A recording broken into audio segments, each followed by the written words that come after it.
1 sekund qarang. Вообще yorilib ketay deb qolibdi-ku. Davay tezlashtiramiz. Oyoqli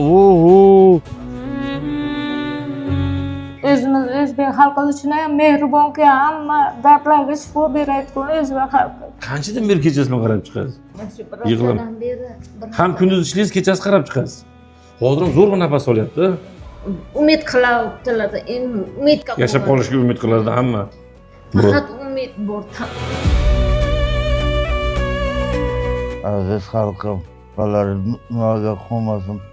İltimos sizlardan yordam beringlar. Umrimning oxirigacha har taonim boshiga duo qilaman. Bugun 26-mart, haftaning payshanba kuni. Bu 24 soatlik ehsonimizga ikkita haqdor. Bittasi mana hozir ko'rdinglar. Buxorodan yetib keldi, ahvoli juda og'ir, undan tashqari kvartirada turadi. Sharoit juda og'ir. Ko'ryapsizlar ahvolni. Ikkinchisi esa chin yetimlik holatidagi Murodjon. Bu bolani o'tgan yoz oyida olib chiqqan edik. Ikkita video qilib 32 ming dollar qancha yiqqanmiz. Bitta qurilish uylariga bergan edik, ular cho'zilib tashadi. Undan biz pulni qaytarib oldik. Hozir 32 ming dollar pulimiz bor. Unga o'sha Yunusobodda ishlaydi. Yunusoboddan o'sha 60-65 mingga uylar ko'rsak bo'lyapti mebel bilan. Chunki nogironlik holatida ahvolni ko'rib turibsizlar. Chin yetim. Kim payg'ambarimiz Muhammad sallallohu alayhi vasallamning shafoatini kim yelkama-yelka turishni xohlaydi? Ko'ryapsiz. Ikkalasiga ham rosa ham haqdor. 24 soat ichida biz sizlar bilan birgalikda ikkala oilaga yo'q deganda 60 ming dollar yig'ishimiz kerak. Bemorimizga 30-35, Murodjonga 25-30 ming dollargacha. Chiroyli uy olib berib, hozir uylab qo'yadigan odam ham bor. Imkon qadar ikkita haqdor oilaga biz pul yig'ishimiz kerak.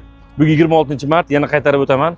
Haftaning payshanba kuni 27-mart, juma kunigacha 24 soatlik ehsonimiz yondi. Buxorolik bemorimiz qarindoshi nomiga ochilgan kartalar G'ani va Gulruxsora chiqadi. Ikkinchi chin yetimlik holatidagi ukamiz Murodjon uzun nomlarga ochilgan karta egami Murod chiqadi. Hozir men telefon nomer qo'yapman. Ikkala bemorning ham kartalarini qo'yapmiz, ko'ryapsizlar. Kartalar limitga tushib qolib, kartalar orqali bunaqa katta summa yig'a olmaymiz.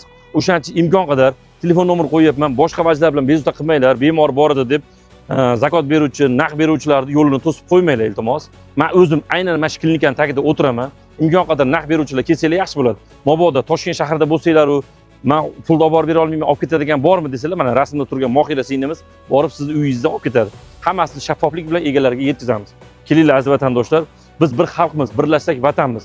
Imkon qadar ikkita oilani, bittasini uyli bo'lishida, bittasini yashab ketishida, bolalar yetim bo'lib qolmasligida siz bilan biz o'z hissamizni qo'shaylik. Manzilni ayting deganlar uchun bu Shifokorlar ko'chasi 4, Gippograd klinikasi.